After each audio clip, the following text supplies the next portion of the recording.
नमस्कार दोस्तों। जैसे कि आप लोगों को पता है हमारी इंडियन रेलवे नंबर 1 पे आता है पूरे एशिया में सबसे बड़े रेलवे होने में, और पूरे वर्ल्ड में चौथे नंबर पे आता है सबसे बड़े रेलवे होने में। लेकिन इसके बावजूद भी जब हम इंडियन रेलवे में सफर करते हैं तो हमें कितनी परेशानियों का सामना करना पड़ता है। सबसे बड़ी परेशानी होती है कि ये ट्रेनें लेट हो जाती हैं। उसके बाद दूसरी परेशानी होती है साफ सफाई की। आपको पता है कि आसपास कितना ट्रेनों में कूड़ा गिरा होता है, प्लेटफॉर्म पे कितनी गंदगी होती है, और उसके अलावा सीटें फटी हुई होती हैं और दूसरी बहुत सारी प्रॉब्लम होती हैं। और शुरू से ही हमने इंडियन रेलवे को कुछ ऐसे ही हालात में देखे हैं, तो हमारे दिमाग में एक इमेज बन गई है कि इंडियन रेलवे हमेशा गंदी ही रहती है। लेकिन दूसरी तरफ अगर हम प्राइवेट रेलवे की बात करें, जैसे मेट्रो हो गई, दिल्ली मेट्रो या मुंबई मेट्रो, ये कितनी साफ होती है। इन ट्रेनों में तो लोग अगर चिंगम खा रहे हैं तो उसके रैपर को भी वो जमीन पे नहीं फेंकते। तो दोस्तों आज की इस वीडियो में मैं इंडियन रेलवे के कुछ ऐसे कोचेस के बारे में बात करूंगा जिनको देख के आप चौंक जाओगे। उनके सामने मेट्रो ट्रेनें और यहां तक कि जो एरोप्लेन का सफर होता है वो भी फेल हो जाएगा।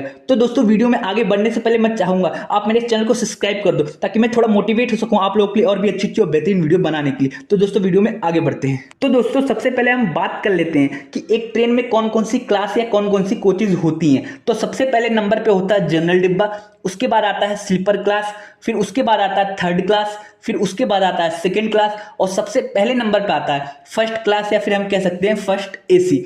तो दोस्तों आज की इस वीडियो में मैं आप लोगों को इन्हीं के बारे में डिफरेंस बताऊंगा कि इन सारी चीजों में क्या डिफरेंस होता है। सबसे पहले हम बात कर लेते हैं जनरल डब्बे के बारे में। जैसे कि जनरल डब्बे के बारे में सबको पता होता है कि इसमें नॉर्मल कोई भी चढ़ सकता है। इसके लिए बस आपको एक प्लेटफॉर्म से टिकट लेनी है और आप किसी भी जनरल डब्बे में बैठ जाइए। लेकिन इसमें आपको सीट नहीं मिलेगी, मतलब सीट की कंफर्मेशन नहीं मिलेगी। अगर सीट खाली है तो आप बैठ जाइए, अगर सीट नहीं खाली है तो आपको खड़े होकर जाना पड़ेगा। और जनरल डब्बे में आपको किसी तरह की फैसिलिटी नहीं मिलेगी। ऊपर से जितनी सारी कमियां होती है वो जनरल डब्बे में ही होती हैं, जैसे सीट फटी होती है, टॉयलेट गंदे होते हैं, बहुत सारी भीड़ होती है, गर्मी होता है, जितने भी आप प्रॉब्लम सोच सकते हैं वो सारी चीजें जनरल डब्बे में होती है। अब हम बात कर लेते हैं स्लीपर क्लास या फिर हम कह सकते हैं रिजर्वेशन क्लास। तो दोस्तों रिजर्वेशन क्लास या हम कह सकते हैं स्लीपर क्लास में आपको सबसे बड़ी फैसिलिटी ये मिलती है कि आप सीट बुक कर सकते हैं। जैसे कि जनरल डब्बे में आप नॉर्मल एक जनरल टिकट लेते हैं, आपको उसमें सीट बुक करने की सुविधा नहीं मिलती। लेकिन रिजर्वेशन क्लास में आप एक पर्टिकुलर सीट बुक कर सकते हैं। जैसे कि आपको दिल्ली से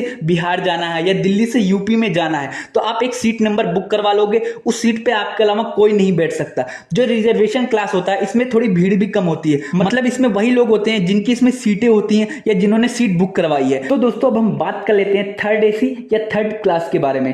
तो दोस्तों इससे पहले जो मैंने आपको दो क्लास बताए हैं, स्लीपर क्लास और जनरल डब्बा, जो ये होता है ये नॉर्मल या जो गरीब लोग होते हैं, ज्यादातर वही लोग इसमें सफर करते हैं या जिनके पास ऐशो आराम के लिए पैसे ज्यादा नहीं होते, तो वो नॉर्मल लोग जनरल या स्लीपर क्लास में सफर करते हैं। लेकिन जिनके पास थोड़ा सा एक्स्ट्रा पैसा, ज्यादा नहीं सिर्फ थोड़ा सा एक्स्ट्रा पैसा होता है, वो थर्ड एसी की तरफ रुख करते हैं। इसमें क्या सुविधा होती है, सबसे पहले आपको नाम से ही पता चल रहा है थर्ड एसी, मतलब इसमें आपको एसी की सुविधा मिलती है। जैसे कि अगर आप गर्मी में सफर करते हैं तो आपको एसी की सुविधा मिलेगी और आपको गर्मी नहीं लगेगी। वहीं अगर आप ठंडी में सफर करते हैं तो आपको माहौल ऐसा बन जाएगा कि आपको ज्यादा ठंड नहीं लगेगी। इसके अलावा आपको थर्ड एसी में कुछ और सुविधाएं मिलती हैं, जैसे कि सोने के लिए ब्लैंकेट दिया जाएगा, और इसके अलावा आपको तकिए दिए जाएंगे, और जो ट्रेन की खिड़कियां होती हैं वहां पे आपको पर्दे मिलेंगे, बोतल रखने के लिए जगह दी जाएगी। उसके अलावा अगर आपको रात में बिना किसी को डिस्टर्ब किए हुए पढ़ना है तो आपको एक लैंप लाइट दिया जाएगा। खाना रखने के लिए, सामान रखने के लिए आपको एक टेबल सी दी जाएगी, और भी ऐसी छोटी मोटी सुविधाएं हैं। उसके अलावा जो टॉयलेट सीट है वो भी आपको साफ मिलेगी।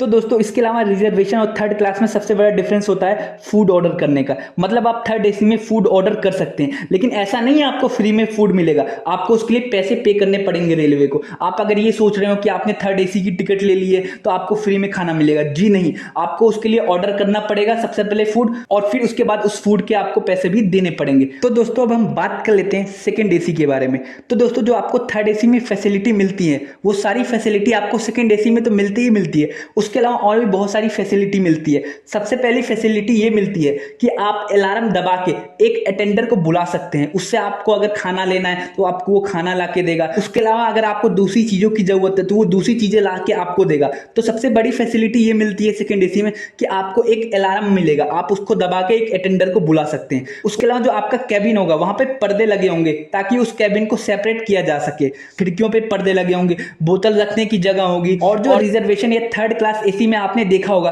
कि 3 सीटें होती हैं, मतलब 3 लोग बैठते हैं, लेकिन सेकंड एसी में 2 सीटें होती हैं, सिर्फ 2 लोग बैठते हैं, मतलब एक ऊपर वाला बर्थ होता है, एक नीचे वाला बर्थ होता है। लेकिन जो थर्ड एसी होता है, रिजर्वेशन वाला डब्बा होता है, उसमें 3 आपको सीटें मिलेंगी, मतलब सोते टाइम आपने देखा होगा कि बीच वाली भी सीट खुल जाती है। लेकिन सेकंड एसी में बीच वाला सिस्टम नहीं होता, सिर्फ सबसे ऊपर वाला होता है, फिर उसके बाद नीचे वाला होता है। तो आप कह सकते हैं इसमें भीड़ भाड़ थोड़ी कम होती है। उसके अलावा सेकंड एसी में प्राइवेट रूम भी होता है, मतलब अगर आप चाहते हो कि आप 2 लोग रुकना चाहते हो तो उसमें 2 ही लोगों की बैठने की सीट होगी और उसमें चारों तरफ पर्दा लगा होगा। अगर आप पूरी फैमिली के साथ जा रहे हो तो आप ऐसी सीट बुक कराओ जिसके आमने सामने सीट हो, मतलब 4 लोग एक साथ बैठ पाएंगे। और सेकंड एसी में एक चीज और होता है कि साइड में जो एक गलियारा होता है, मतलब गली सी गई होती है, वहां पे भी आपको सीटें मिलेंगी और वहां पे भी आपको पर्दे लगे हुए मिलेंगे। तो दोस्तों इसके अलावा सेकंड एसी में अगर आपको खाना ऑर्डर करना है तो आप खाना ऑर्डर कर सकते हैं, उसके लिए आपको पैसे पे करना पड़ेगा। और आपको साफ सफाई भी सेकंड एसी में बहुत अच्छी मिलती है और इसमें भीड़ भाड़ भी बहुत कम होता, ना के बराबर भीड़ भाड़, इसलिए इसमें किसी भी प्रकार की दिक्कत नहीं होती। टॉयलेट भी इसमें क्लीन ही होते हैं नॉर्मली। तो दोस्तों आखिरी में हम बात कर लेते हैं फर्स्ट एसी के बारे में। तो दोस्तों ये ट्रेन का सबसे अच्छा और सबसे बेहतरीन कोच होता है, डब्बा होता है। इसमें आपको ज्यादातर हर तरह की सुविधाएं मिलेंगी, जैसे कि अलार्म मिलेगा आपको अटेंडर बुलाने के लिए, आपको एक अलग कैबिन मिलेगा, मतलब बाकायदा दरवाजा मिलेगा, उस दरवाजे को आप बंद कर सकते हो और उसके अंदर कोई आ नहीं सकता। यहां तक कि टीटी भी आएगा तो नॉक करके आएगा, अगर अटेंडर आएगा तो नॉक करके आएगा, आप दरवाजा खोलोगे उसके बाद ही आपके कैबिन में कोई आ सकता है। और उसके अलावा फर्स्ट एसी में अगर आप प्राइवेट रूम बुक करवाना चाहते हैं वो भी बुक करवा सकते हैं, उसमें सिर्फ 2 लोगों की बैठने की जगह होती है और आप दरवाजा बंद कर दो उसके अंदर कोई नहीं आएगा। उसके अलावा नॉर्मल अगर फैमिली के साथ आप जा रहे हो तो 4 सीट भी बुक करवा सकते हो। और आपको सोने के लिए अगर लोअर बर्थ से अपर बर्थ पे जाना है तो आपको सीढ़ियां मिलेंगी, आप सीढ़ियों से चढ़ के ऊपर वाले बर्थ पे बैठ सकते हैं। आपको खाना रखने की जगह मिलेगी, आपको एक लैंप मिलेगा जिसके थ्रू अगर आप रात में पढ़ना चाहते हैं तो पढ़ सकते हैं। और आपको जो साइड में जो जगह होती है, गलियारा होता है, वहां पे आपको कोई सीट नहीं मिलेगी, बस जाने आने की जगह मिलेगी जिससे आपको बहुत ज्यादा स्पेस मिल जाता है। आपको टॉयलेट बहुत ज्यादा क्लीन मिलेंगे। अगर आपको खाना मंगवाना है तो आप बेल दबाइए, एक अटेंडर आएगा आपके लिए खाना लाएगा। अगर आपको एक्स्ट्रा खाना खाना है तो वो भी आपको मिल जाएगी। तो दोस्तों आप लोग सोच रहे होंगे कि इतनी सारी फैसिलिटी तो बता दी, लेकिन पैसे का क्या, पैसे कितने लगेंगे? तो दोस्तों मैं आपको एग्जांपल के लिए बता रहा हूं कि आपको दिल्ली से पटना जाना है तो रिजर्वेशन में अगर आपके 500 रुपए लगते हैं तो थर्ड एसी में वहीं आपको 1300 के आसपास देने पड़ेंगे।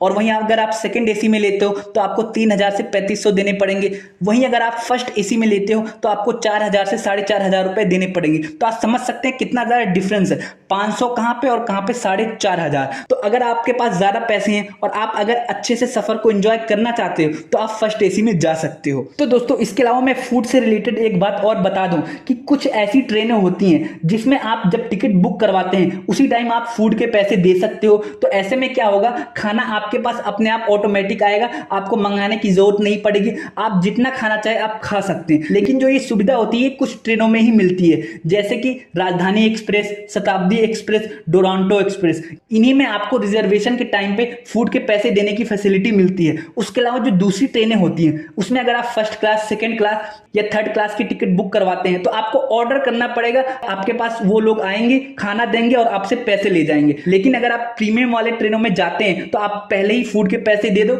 आपके पास टाइम टू टाइम अपने आप खाना आ जाएगा। तो दोस्तों उम्मीद करता हूं आपको सारी चीज समझ आ गई। अगर इससे रिलेटेड कोई क्वेश्चन है तो आप नीचे कमेंट कर सकते हो। जाने से पहले मैं चाहूंगा आप मेरे चैनल को सब्सक्राइब कर दो ताकि मैं थोड़ा मोटिवेट हो सकूं आप लोगों के लिए और भी अच्छी और बेहतरीन वीडियो बनाने के लिए। वीडियो देखने के लिए आपका बहुत बहुत शुक्रिया।